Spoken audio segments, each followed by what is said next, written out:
नमस्कार दोस्तों। Supreme court ने स्वतः संज्ञान ले लिया है। जो बंगाल के अंदर हुआ, जहां पर एक बेटी को पहले रेप किया गया, फिर मार दिया गया और पता नहीं कितने ही गंदे तरीके के साथ जो है उसके साथ अभद्रता का व्यवहार किया गया, लेकिन सुप्रीम कोर्ट ने ठीक 10 दिन बाद उसका स्वतः संज्ञान ले लिया। खैर, स्वतः संज्ञान ले लिया, बड़ा अच्छा किया।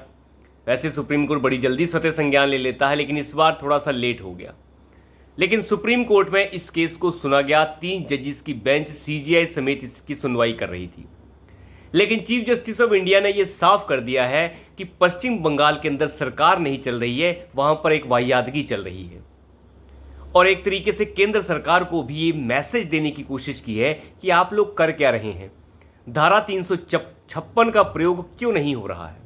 हालांकि उन्होंने इन शब्दों का प्रयोग नहीं किया, लेकिन 356 का प्रयोग करने के लिए जो भी किया जा सकता है वो उन्होंने सब कुछ कह दिया। चीफ जस्टिस ऑफ इंडिया का सवाल था पश्चिम बंगाल की सरकार से। जो उनके वकील वहां पर पेश हो रखे थे वो थे कपिल सिब्बल। सब चोरू चक्कों के लिए ऐसे लोग ही आते हैं।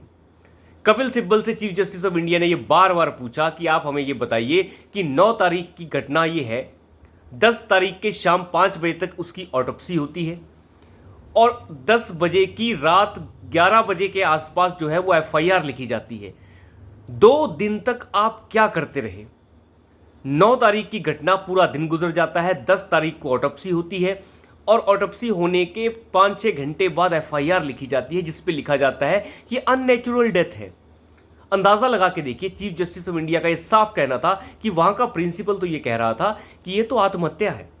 आपने जब परिजनों को सूचित किया लड़की के, तो आपने ये बताया कि लड़की की तबीयत खराब है और उसके बाद कह दिया कि उसकी ने आत्महत्या कर ली है। डॉक्टर्स जहां पे इतने सारे रहते हों, वहां पे डॉक्टर्स जो हैं वो साफ बता सकते हैं कि नहीं, ये आत्महत्या नहीं है, ये एक रेप का केस है और एक हत्या का केस है। वहां पर इतना वक्त लग गया आपको ऑटोप्सी लिखने के बारे में, ऑटोप्सी करवाने में इतना वक्त, और ऑटोप्सी हो गई तो उसके बाद एफआईआर लिखने में इतना ज़्यादा वक्त। और उसके बाद जो डॉक्टर्स धरना प्रदर्शन कर रहे थे, उन धरना प्रदर्शन करने वाले डॉक्टर्स के ऊपर 14 तारीख की रात को हमला होता है। 7,000 लोग, स्टेट मशीनरी के हिसाब से 7,000 लोग इकट्ठे होते हैं और वो अस्पताल के ऊपर हमला कर देते हैं। सीजीआई ने ये बार बार पूछा कपिल सिब्बल से कि आप हमें ये बताइए कि एफआईआर क्यों लेट लिखी गई, और कॉलेज के जो प्रिंसिपल हैं वो ये क्यों कह रहे थे कि वो आत्महत्या है। क्या उन्हें देखकर पता नहीं चल रहा था आत्महत्या क्या होती है?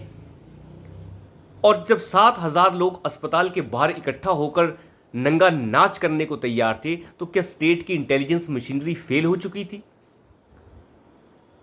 पश्चिम बंगाल का जो हाईकोर्ट है, कलकत्ता हाईकोर्ट, तो ये पहले ही कह चुका है कि this is a complete failure of state machinery. CGI ने यह भी पूछा कि जिस प्रिंसिपल ने अपना इस्तीफा दे दिया, उसके इस्तीफे के 4 घंटे बाद ही उसे एक दूसरे कॉलेज का प्रिंसिपल आप बना देते हैं, प्रमोशन दे दी आपने। तो इसके पीछे क्या वजह है? क्या प्रिंसिपल किसी को बचाने की कोशिश कर रहे हैं? चीफ जस्टिस ऑफ इंडिया ने यह साफ कर दिया कि आज जो स्टेट मशीनरी वहां पर काम कर रही है, ये पूरी तरीके से अस्त व्यस्त हो चुकी है। मैं आपको बता दूं, पश्चिम बंगाल की पुलिस अभी तक लगभग 280 लोगों को नोटिस भेज चुकी है कि आपने इसके बारे में वीडियो क्यों बनाया, आपने इसके बारे में भ्रामक जानकारियां फैलाई। जो भ्रामक जानकारियां फैला रहे हैं उनके लिए आप कर सकते हैं नोटिस का प्रावधान, लेकिन आप नोटिस हर किसी को नहीं भेज सकते। ममता सरकार और ममता की पुलिस ये चाहती है कि कोई एक्शन ही ना हो, कोई इसके बारे में बात ना करे, कोई इसके बारे में बातचीत ना करे। कुछ चीज़ें तो, कुछ नोटिस जो हैं वो टीएमसी तृणमूल कांग्रेस पार्टी के अपने नेताओं को भी गई हैं। तृणमूल कांग्रेस पार्टी के ही नेता हैं, राज्यसभा सांसद हैं, वो तो हाईकोर्ट चले गए हैं कि मुझे नोटिस क्यों दिया गया। बरखा दत्त को नोटिस दिया गया है, कई लोगों को नोटिस मिले हैं। तो आप अंदाज़ा लगा के देख सकते हैं कि पश्चिम बंगाल की सरकार जो है, उनकी पुलिस जो है वो किस तरीके से काम कर रही है।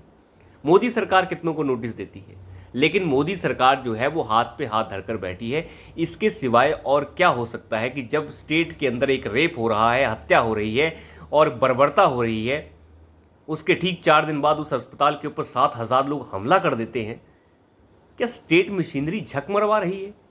This is the complete failure of state machinery. और जब लॉ एंड ऑर्डर का फेलियर होता है तो 356 का प्रयोग करना अनिवार्य हो जाता है, लेकिन प्रयोग हो नहीं रहा है।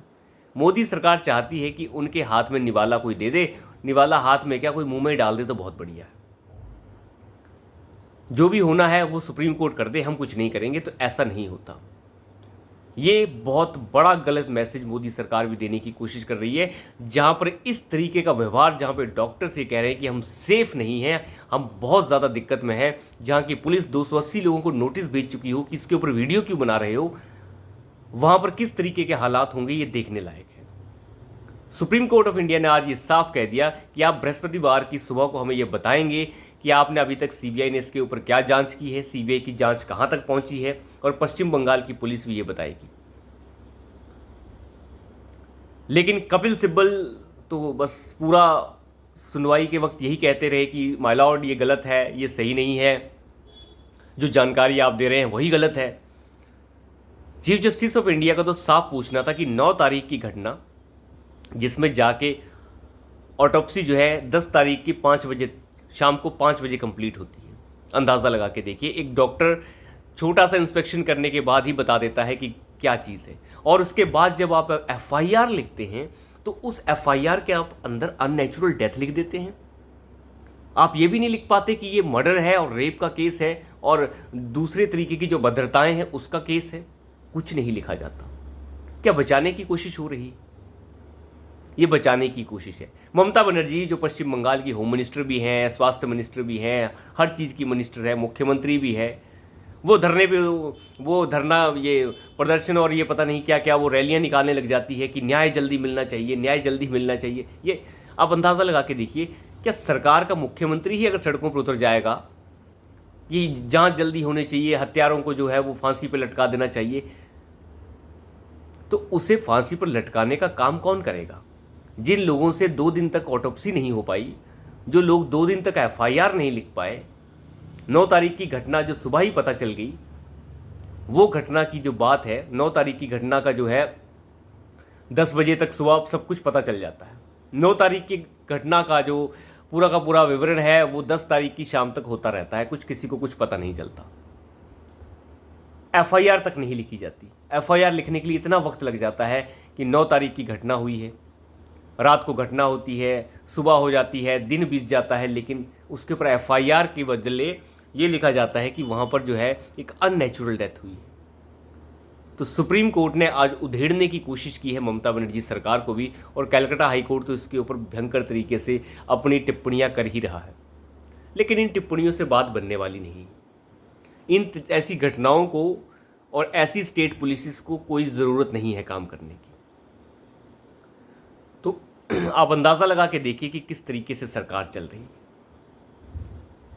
अभी पश्चिम बंगाल के गवर्नर जो थे वो अभी अमित शाह के साथ उन्होंने एक मुलाकात की है।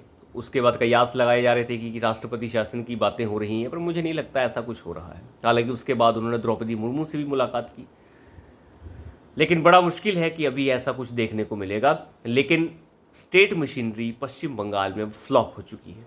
आए दिन वहाँ पर इस तरीके की घटनाएं जो हैं वो कॉमन हो चुकी हैं। संदेश खाली में हम ये पहले ही देख चुके हैं। खैर, सुप्रीम कोर्ट ने स्वतः संज्ञान लिया। उसके बाद एक कमेटी का गठन भी उन्होंने किया कि जो डॉक्टर्स की सिक्योरिटी और वगैरह वगैरह के बारे में सुझाव देगी। खैर, इन सभी चीज़ों का कोई खास मायने नहीं है। मुझे नहीं लगता कि सुप्रीम कोर्ट को इसमें इंटरवीन करना भी चाहिए था। जब स्टेट कलकत्ता हाई कोर्ट इसमें पहले ही काम कर रहा है, अगर आपको स्वतः संज्ञान लेना था तो 10 दिन क्यों लग गया आपको संज्ञान लेने में? ये स्वतः संज्ञान तो बहुत लेट लिया आपने। वैसे तो आप 1 मिनट में स्वतः संज्ञान ले लेते हैं, मौका ही नहीं देते। लेकिन ऐसा भद्रता किसी बच्ची के साथ हो रही है और आपको स्वतः संज्ञान लेने के लिए 10 दिन लग जाते हैं। खैर, सुप्रीम कोर्ट है, महामहिम कोर्ट है, कुछ भी कर सकता है। तो अभी के लिए इतना ही। धन्यवाद।